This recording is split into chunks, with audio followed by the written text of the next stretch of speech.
Hello, everyone. Good morning, good afternoon, good evening, everyone, our audience. We are back here with our podcast in our with our beautiful participants. As always, we have our standard people like Gibra, right on the right there. There's Almeida right there as well. Hello, Almeida. Hi, how you doing? Giver is right there as well. Howdy. Omar and Rico.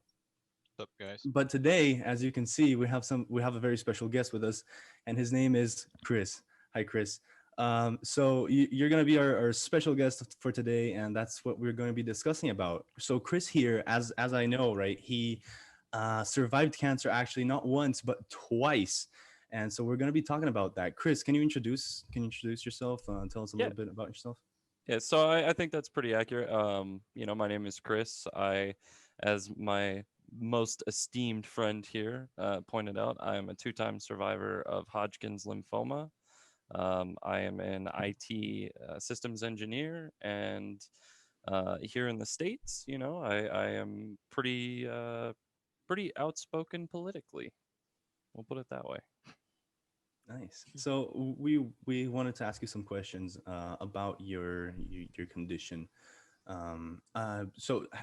First off, I just wanted to know how is it right now? Do you still treat it or? No, so I've been in remission for oh no, 7 years this year, yeah. So after 5 years, they consider you to be in like a cured status. Like you Mm, can't go straight from being like in diagnosis to of cure. course. So they give you like a time window, and so technically I'm cured. Um, and so the only thing that I have nowadays from that is like a side effects, like Hmm. I get nausea occasionally, but like that's about it. It's like Yeah, not bad at all. so I actually have a question about the treatment because I know there's several different types of treatment for different types of cancer. And is it like first, is the nausea a side effect of the treatment? And also like what treatments did you have to undertake and go through?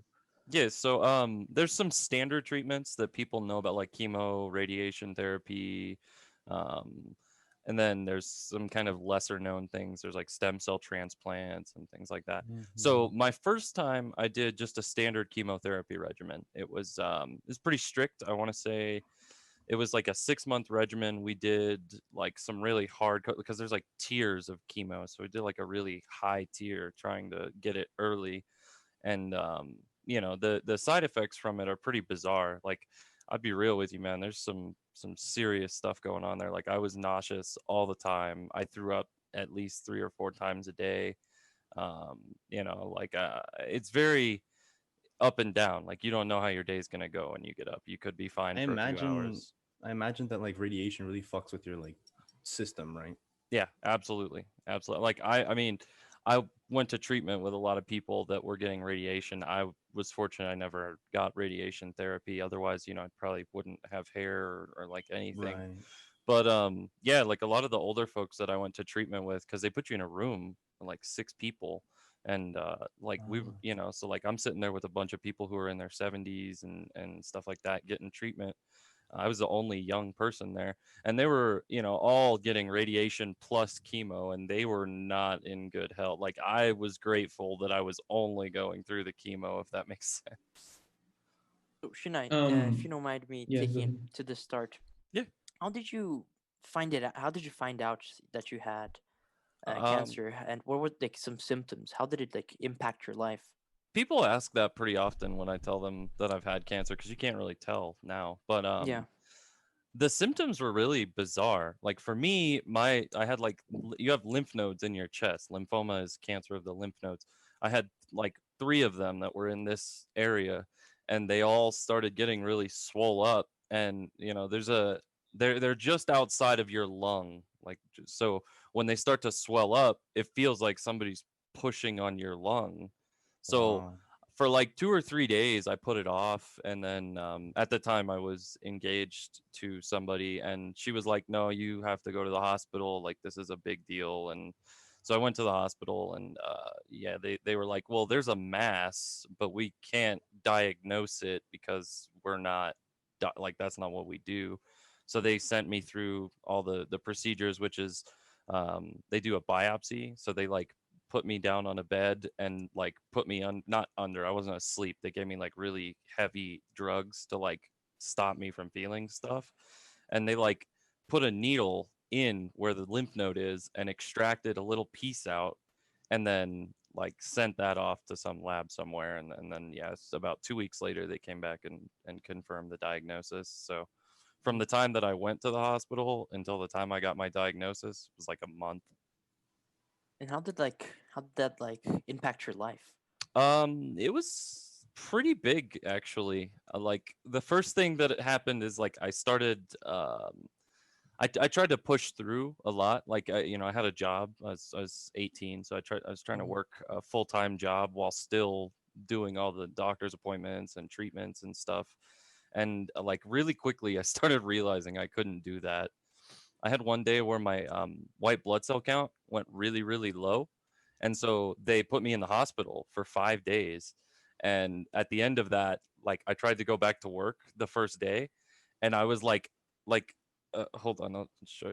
Like, like I was sitting there like this on my knees at the front of a desk, like working because I couldn't stand up and like work, like it hurt. Mhm. Holy shit. Yeah. So like I had to take time away from work for a while, and quickly impacted my life for sure. And then the other side effects of that was like the girl I was engaged to, I don't think she was really ready for any of that. Mhm. Like I don't think when she found out what the problem was that she was really ready to handle the me throwing up at 3 o'clock in the morning and stuff like Yeah. that. And she actually started cheating on me with like one of my, Oh. you know, he was like one of my, I wouldn't know, I guess I wouldn't call him like a close friend, but like I've known him for a while. And Dude. so it was pretty, yeah, it was pretty messed up. Like I moved her into our house to be able to like get out of where she was, and she kicked me out of my house when Fuck. she started cheating, bro. But I Bruh. Oh mean, shit. That's yeah, so crazy. and it's weird, bro, because it puts you in this depressed place, where like you just feel like everything around you is just going wrong. And I've it in the weirdest of ways, bro. I'm like the people who are still to this day some of my best friends had like really stepped up and showed that they were there for me during that Mhm. time. I think those are the kind of moments that define how you know who's really your friend, Yeah. Yeah. because like I I think What wouldn't call, oh, motivated? sorry. Sorry, bro. What motivated you? Like, was it your friend?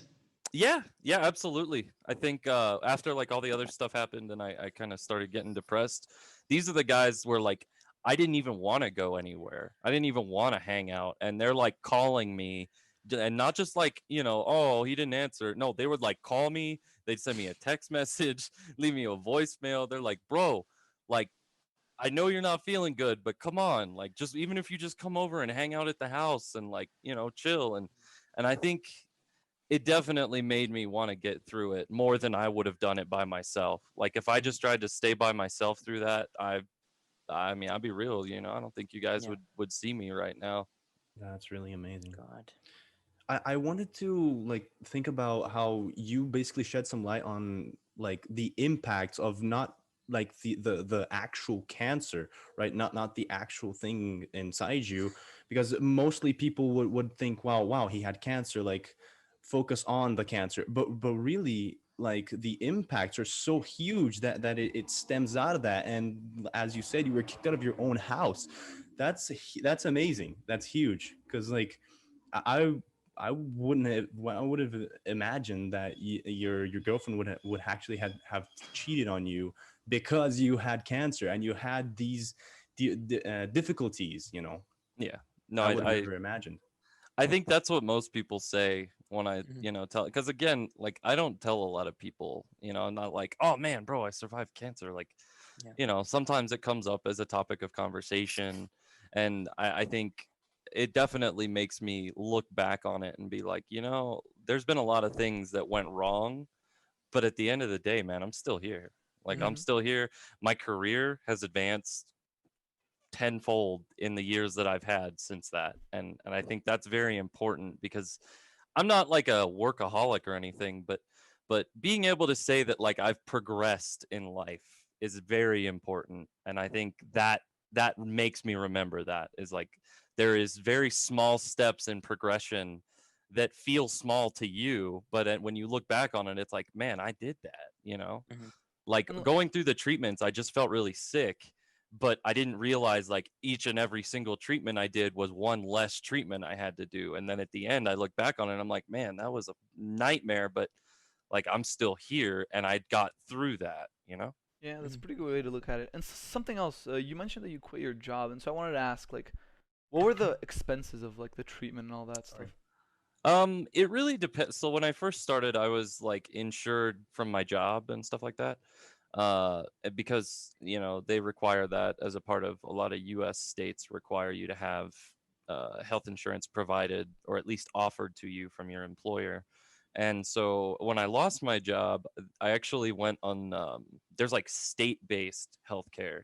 So like the federal government doesn't have a health like a healthcare for everyone type, or they do. It's Medicaid, but it's usually old people that get that.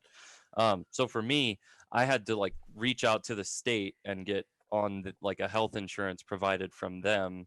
And it actually worked out. I mean, most of my bills were paid, in full, and I didn't have much expense from the treatment side. It was like the living expenses that I had to deal with, so like food, rent, meds, like everything that I had was pretty much going to that. Mm-hmm.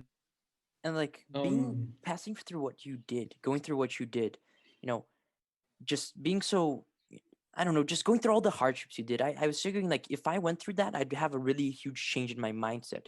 So like when you passed through this, did you like change the way you think about life in some way or another? Yeah, another thing that I don't really tell people about is that during the treatments, I actually attempted suicide twice.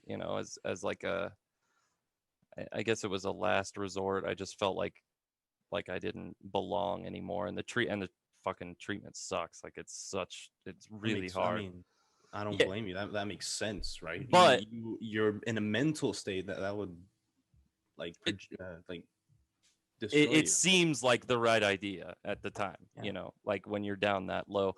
And when I got through, I definitely felt more grateful because I don't even know if the treatments made the difference, but like not dying when I tried so hard kind of makes you think like you don't have to believe in like a god or anything like that. I mean, but that I'm there for a reason. Like there's Hmm. some reason that I didn't die and that I have some unfulfilled purpose or something to contribute to the world that I haven't contributed yet. Hmm. That's awesome. Thank you, brother. how was it like restarting, like finding another job and getting back into the world?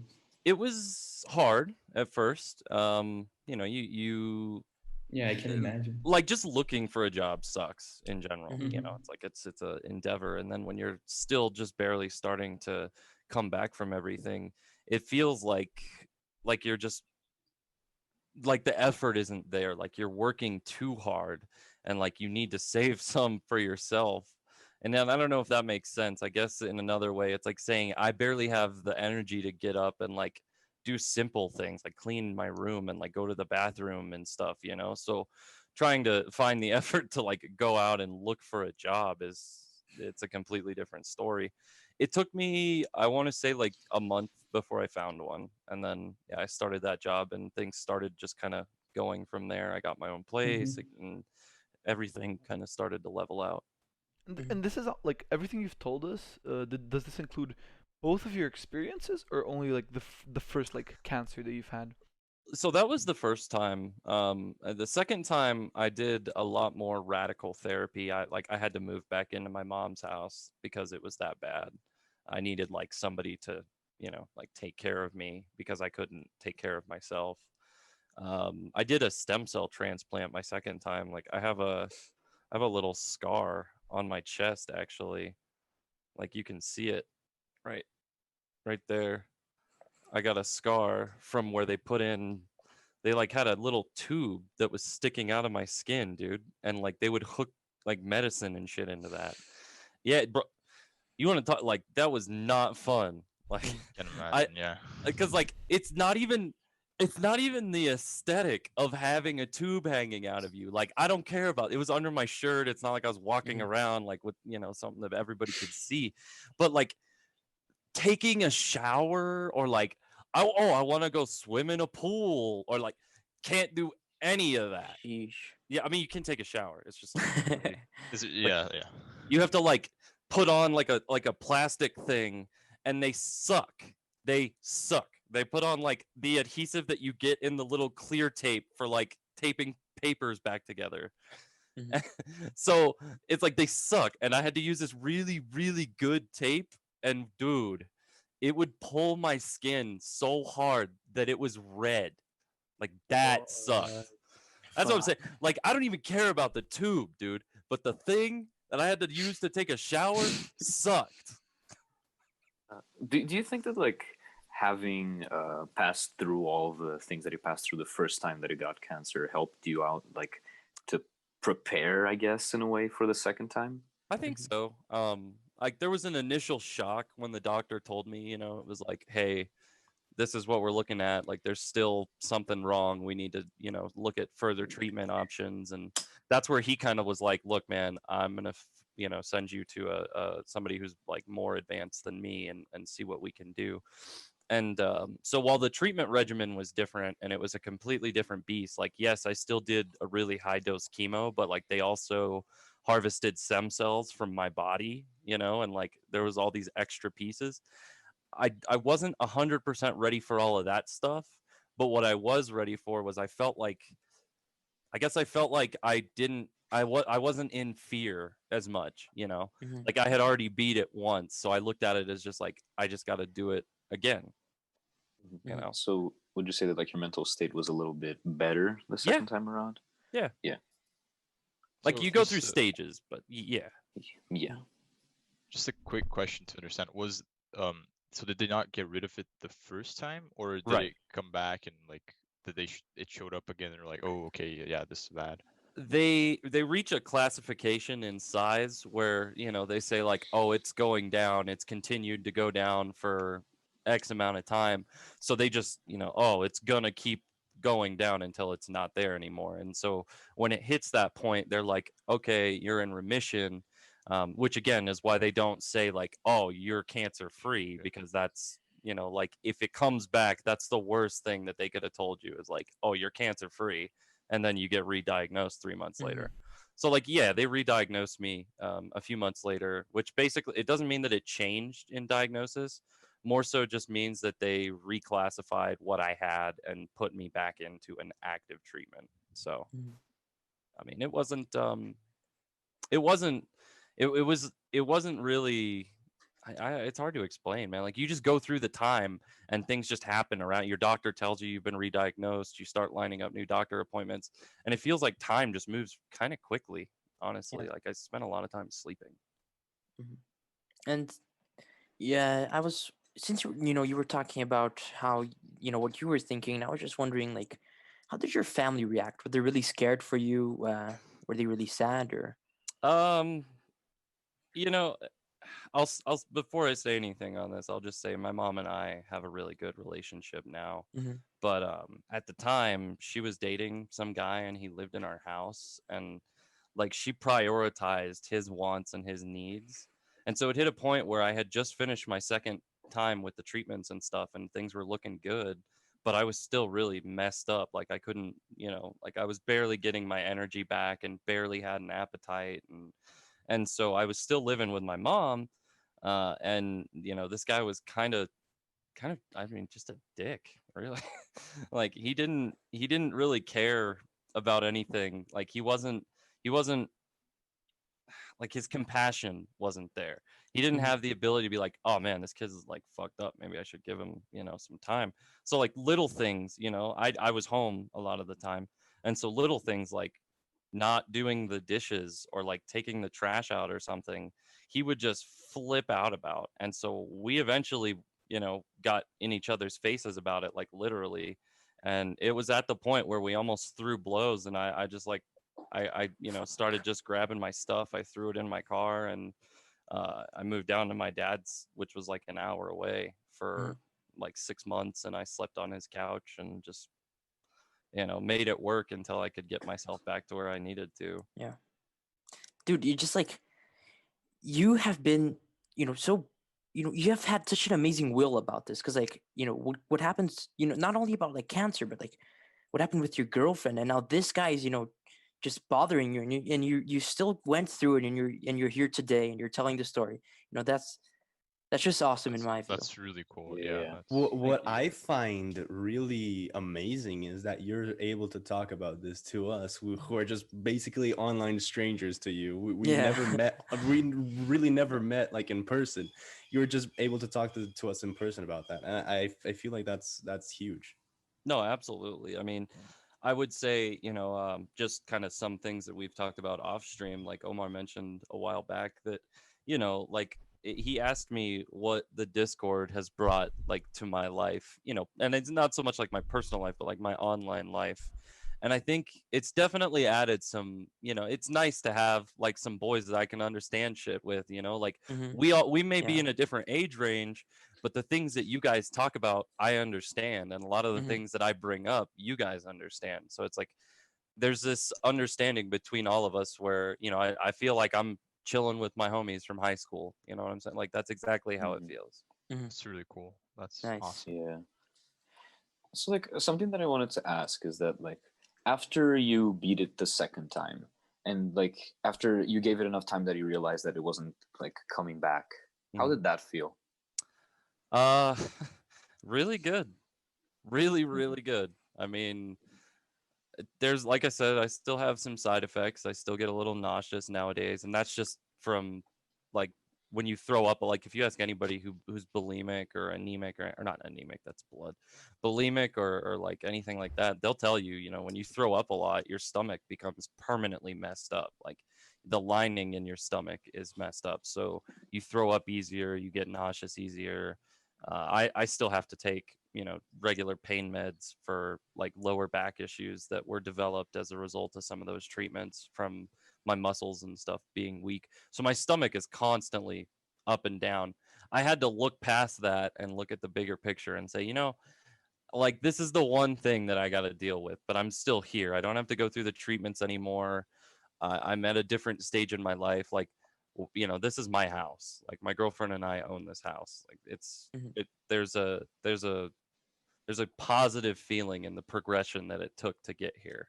Nice. I don't look back on it and feel bad about it. And talking about Hmm. like your jobs and stuff, you mentioned in the beginning that you were a systems engineer, but how did you really like come to that? Like, Uh, what jobs did you go through? No, that's a really good question. I started out doing literally nothing related to IT, and I have not gone to college. I don't have a college degree. um, I started out young, like I would say probably even like 4 or 5 years younger than like your guys' current age. Like I started out at like 12, Oh, 13, and holy. Damn. yeah, and so by the time that I was 18 or 19, I got my first job. You guys know what Staples is? Hmm. Yeah, yeah. Yeah, Yeah. I got a job at Staples. I was working at Staples doing like computer repair. Like they have like a Geek Squad type thing. Ah, yeah. So like I was doing that, and then like after the treatments, since that's where I was when I got sick, and after the treatments, I got a different job, and I started working down in a different city, and it was strictly computer repair. So there was no office supply sales and printer sales, and it was all based on being able to repair things and going out to businesses and repairing things. Hmm. So that's how I developed my my professional entry into the IT world. And then from there, like we have the Grand Canyon out here in the U.S. Hmm. And I worked for the company that owns one of the monuments that's really big on the Grand Canyon.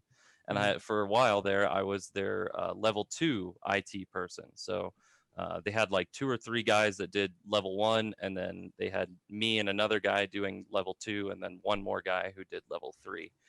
That job was interesting. They it was obviously, that air. I don't know if you guys know too much about like how Native American tribes work here, but in a lot of ways they they own their land. It's not owned by the United States government. Like it's not associated with the government in any way. They can't tax it. They're completely separate. And Hmm. so they have laws that'll enable them to discriminate based on race, whereas the United States federal government doesn't allow that.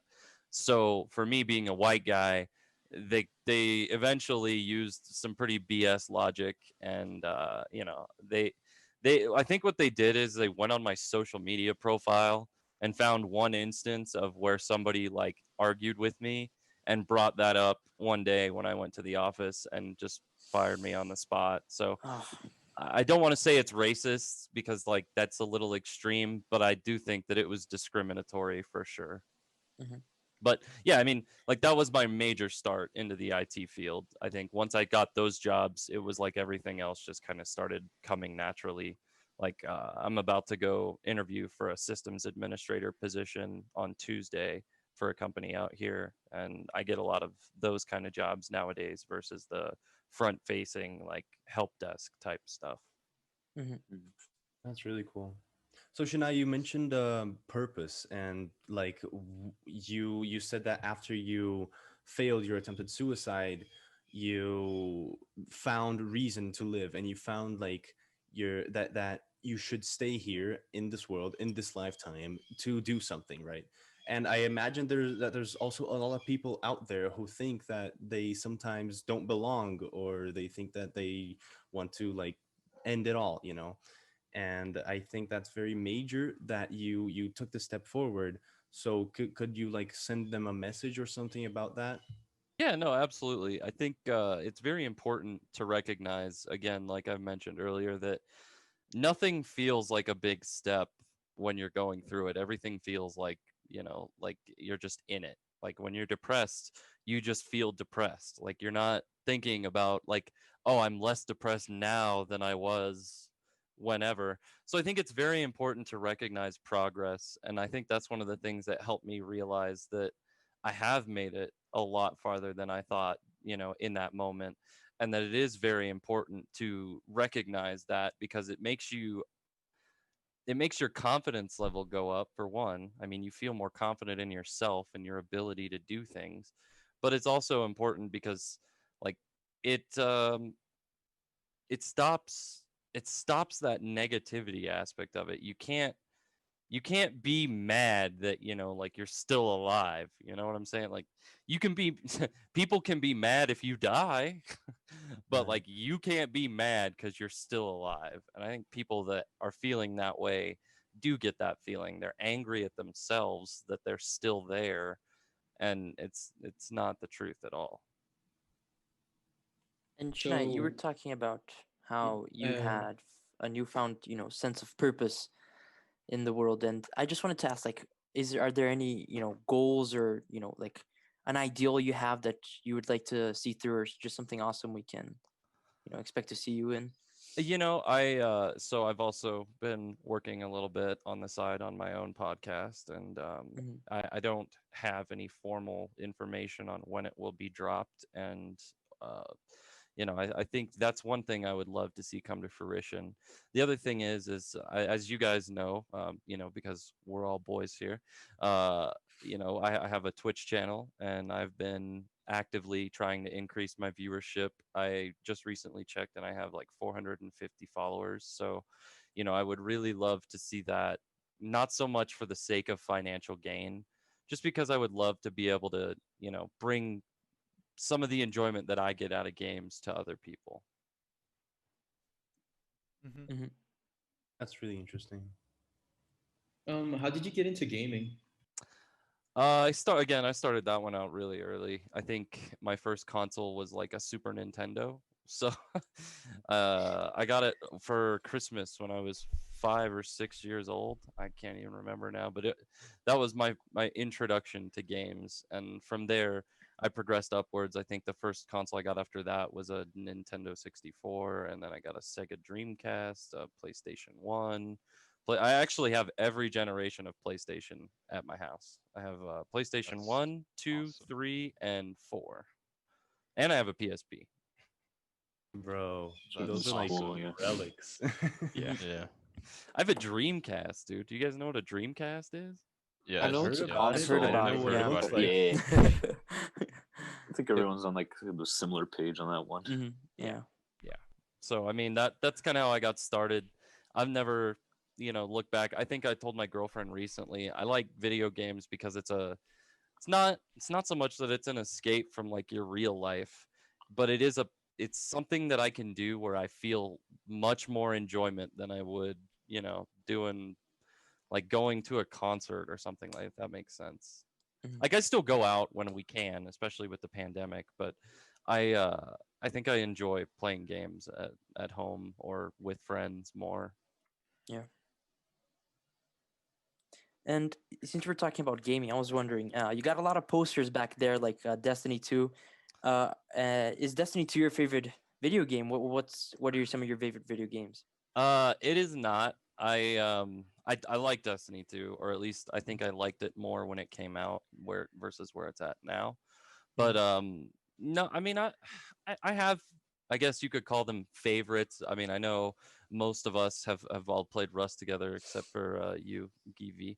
But Yeah. I think that's like one of the top 10 for me. Me and Zion have played Raft a lot. That is a very, very fun game for Raf anybody who gang, hasn't Raf played gang. Raft Gang.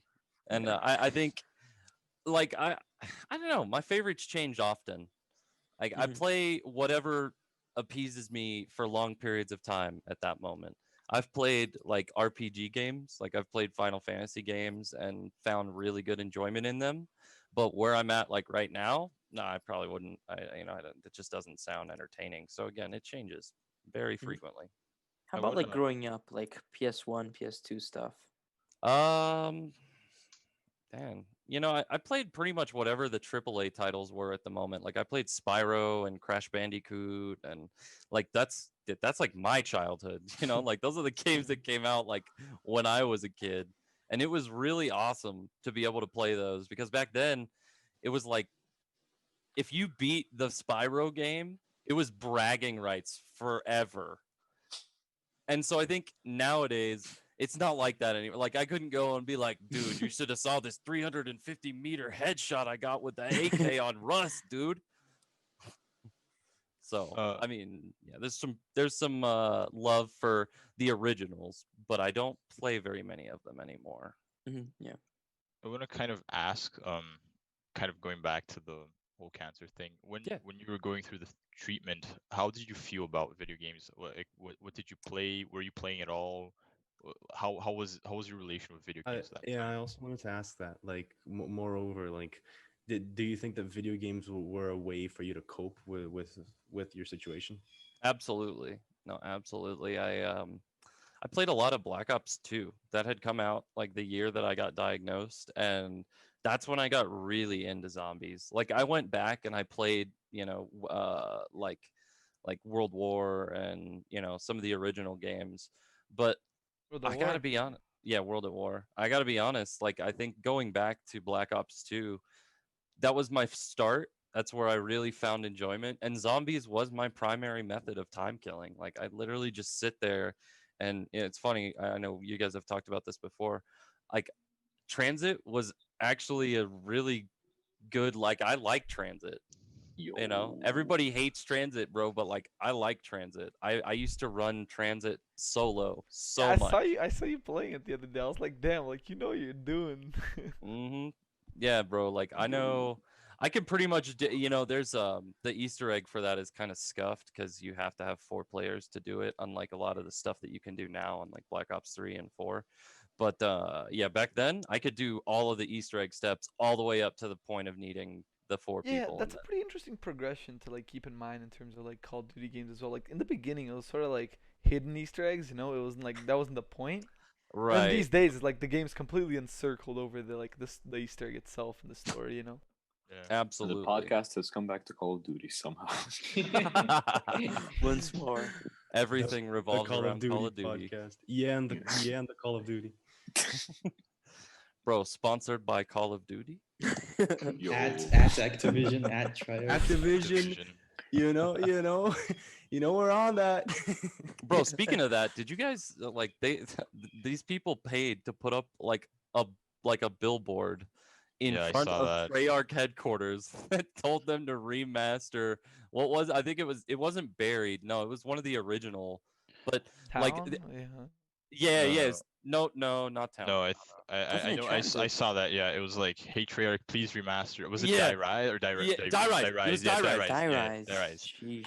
Yeah. Oh, The I saw liquefier that. kind of there. Yeah, But bro. now Yeah. I think that was like beef between like two YouTubers or something. I think Maybe, that was I think that Yeah, was yeah. it.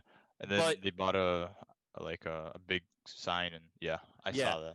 But like it's actually in front of their headquarters. Like there's a pretty That's good chance awesome. that like they're gonna You're gonna see see that. this. No, yeah, they Yeah. definitely saw it, but like If they're not blind. if they actually attend to that and actually get it done, imagine how many billboards are gonna start showing up in the middle of nowhere telling them to, to like do Everywhere. whatever. Like That- it's dude, just the like billboard- Activision, please send me money. The This is my billboards in opening that PayPal. area are gonna go up like in cost because so many people are buying to Yeah. advertise. But yeah, I think Call of Duty was my main time killer. I think it was always something where it didn't matter what time of day, it didn't matter how crappy I felt. Like I would literally go throw up in the toilet and then sit down on my bed and like fire up Call of Duty. Like that was how good of a distraction it was. Yeah, something else. Like you mentioned that you were gonna have a meeting for like a job, right? Like, what are you currently Yeah. doing? Like, what are you working with? So I've been an IT systems engineer as a contractor for a Mhm. long time. Basically, that means that it's almost entirely at will employment. So, like, an employer needs a reason for an extra person to be there, and usually it's not set in like it's not a full time thing. Like they bring me in for full time hours. I work 40 hours a week, but they only keep me around until they don't need me anymore. Oh, wait, are Like you they going don't. there and working, or are you doing it from home? No, this one will be a remote for at least a while, Mhm. but like right now I'm actually in between contracts for like the last 2 weeks. I've just been chilling I'm out. assuming you enjoy working from home, right? Yeah, Or I do. Like I've got a pretty big office space, and this is actually my office. Like this is not my bedroom. So I've got a large amount of space to work in, and I think I like it. I like it more than working in office. Now I do think that it's kind of necessary sometimes to like interact with people, and Yeah. it's probably a good thing to maybe go in the office like once or twice a week. But I definitely enjoy working from home more. Mhm. But, I was wondering. It's kind of flip flopping a bit from this topic, but I was thinking about it. You said that you have some outspoken political views. Mhm. Would you mind sharing a little bit of what you're thinking about? Yeah. The politics. So I'm they were obviously here they have Republicans and Democrats. I would course. consider myself an independent, and I'm Mhm. registered with the like it's not election committee, but like it's an agency that kind of maintains what your political affiliation is. So like if you're a Mhm. Republican, they don't send you a bunch of Democrat stuff and vice versa. So as an Mhm. independent, it's been really interesting this last 4 years. I mean, I'd even say maybe the last 6 years, because people, whenever I'm like, oh man, because I'll just say it outright. I don't like Trump. I mean, Mhm. Yeah. as a president, like as a personal, like, hey man, as a fellow troll, dude, I gotta admit this guy is doing it real big. But I just gotta say, like, as a president, I mean, he's just constantly arguing with people, and it's so frustrating because it makes us look, as Americans, it makes us look dumb to other countries, which is evidence. Like, you can literally go and find footage of Trump going to some summit for the UN, and them laughing at him because he said some really stupid shit. It's like that that looks bad on us. That's not Yeah, yeah, he does look bad. But like he makes us look bad too. because he is the face of America, right? Exactly. So I think on that side, you could say that like I swing more like on the Democrat vote, but then on the other Mhm. side, I support like the right to own guns and like do you own a gun? prohibition of yeah, I have a Sig P227. But I try to maintain like this balance where it's what I really want and not what a political party tries to push towards people. Hmm. That's a big thing here. Like they get advertisements on TV, like they put serious money, like billions of dollars into trying to convince people Yeah. whatever the party thinks. And So that's stupid to me. I imagine you're not a really big fan of the like it's not a two-party system, but the whole you're either Democrat or Republican. You're completely against that, you'd say. 100%. So I took civics in high school, and I actually they give us like a test based on the Constitution. Near the end of that, I passed that test with a 98% accuracy. So I wouldn't say that I'm like a constitutional expert, but like I know what I read in the Constitution and how not just how I interpreted it, but how they meant it. And that's the weird thing here. Like we have what's called interpreted powers, expressed powers, and then inferred powers. So interpreted powers is like directly reading something and saying, well, this is what I interpret that to mean. And then it goes up, in a system where everybody has to vote on that, on whether it means what you think it is or isn't. That's an interpreted power. Expressed power is it means exactly what it says it means, like freedom of press. Nobody's ever questioned that. Nobody's ever questioned like, well, actually, I guess, side to the Freedom Act, but like nobody's ever questioned the First Amendment and the ability for journalists and people to think free thoughts and say them up to the extent of like where they damage another person's liberty. And then the last thing is uh not inferred, not express. What fuck? I don't remember what I said, but it's basically where they like just expressly operate on what they think. It's like it doesn't matter what it says. They just like operate on, well, this is what I think, so this is what we're gonna vote on. So that system in a two-party system, which let's just be honest, like that is exactly what we are. We may have like Yeah. third party voters and stuff, Right. but they never win. They have never won an election. Donald Trump won an election by siding with the Republicans at the last minute and gaining all of the Republican votes, even though he was originally a third party candidate. So we, except for over 100 years ago, when I think Teddy Roosevelt won the presidency, like before that, there was a couple of third party voters. After that, none. There is no president has been a third party since then. And it's really important to point that out because it screws us as independents and it screws the rest of the country over when these two parties are such polar opposites that they can't agree.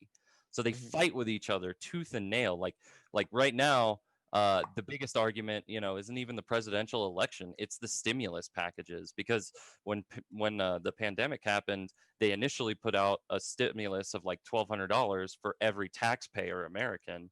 And so if you paid taxes last year, they sent a check to your bank account automatically for $1,200. And that's each and every person, not like per household. So it was able to tide over some of these people who lost their jobs and who couldn't afford like some basic necessities. And like they just put that one stimulus package out, and then after that they didn't really do anything else. The biggest problem with that is that people in America are still fighting for jobs. Like even in my market, IT is always strong, dude. Even I have had problems finding jobs. So I think if I'm having a problem, that means there's like a real problem right now. Yeah. And people don't recognize that. They just make it about the party and like, oh, they're Democrats, I don't agree with them, so I'm not going to vote for that one thing that would actually help everyone, including my people. So it screws everybody over in the end. That's the big thing. That's an interesting view. Yeah. Do you have a, not you were talking about how you're independent and you don't agree with the two-party system. Do you have a favorite third party? Libertarian, socialists, green. I don't actually. I guess you could say that I probably align more with libertarians, but when I talk to them, they make my head want to just explode because some of the things that they say, it's like, okay, bro, you're going a little too far on the progressive side. Like maybe chill out a little bit. But I don't. I don't actually. It's kind of sucks because I wish I did. There was some really strong candidates at the beginning of this year, and they all, because again, nobody votes for third party people, Yeah. nobody supports them, nobody donates to their campaign or anything like that, so they can't pay to pay people to do the campaign, so they just drop out, and so many people who I totally would have voted for are just not in the election. Do you have what are some of these people that we Um, really agree with? It's funny because I mentioned not being super political, but I gotta say, man, one candidate who I wish would have gone through, and it's not even a third party candidate, is Bernie Sanders. Like, people Huh. hate him here Mhm. because they have this idea that he's trying to turn America into a socialist nation. And I don't think that's true. I think he just self admitted that he believes socialism was a good thing. I don't think that he's going to try to undermine the Constitution of the United States. And I mean, we have a system of checks and balances. Like, you literally can't get rid of the American government and replace it with socialism. It is impossible. Like, Mhm. it won't work. And so I think trying to explain that to some people when I'm like, oh, I like Bernie Sanders, they're like, you're a socialist. It's like, no, dude. Like, I just supported the fact that, some of the things that he brought to the table were meant to benefit all Americans. Like, for me, dude, I don't even care about college and shit like that. I'm worried about the overarching effects of my health. Like, I can't afford to go and get more checkups if something happened because our health system is so screwed. They allow different companies and different industries to profit on the bad health of people. Like, insurance companies don't make money on healthy people. They make their money on the people who can't afford to, like, not have health insurance, and so Mhm. that industry in whole is messed up, dude. Like, if you look at any other, like, I don't want to say first world country, but like a lot of the larger or even some of the smaller ones, dude, like in Sweden and stuff, they have a fully functioning federal healthcare program. Like, it is mandated by the government that the doctor provides you care at like a super affordable cost, and they subsidize that. They pay the remainder to be able to make it livable for doctors. Mhm. And like, we don't have that. In fact, so many people here are opposed to that that it makes me question whether or not they are just voting for whatever their party says, or if they really care about how everybody does in America, like us as our health.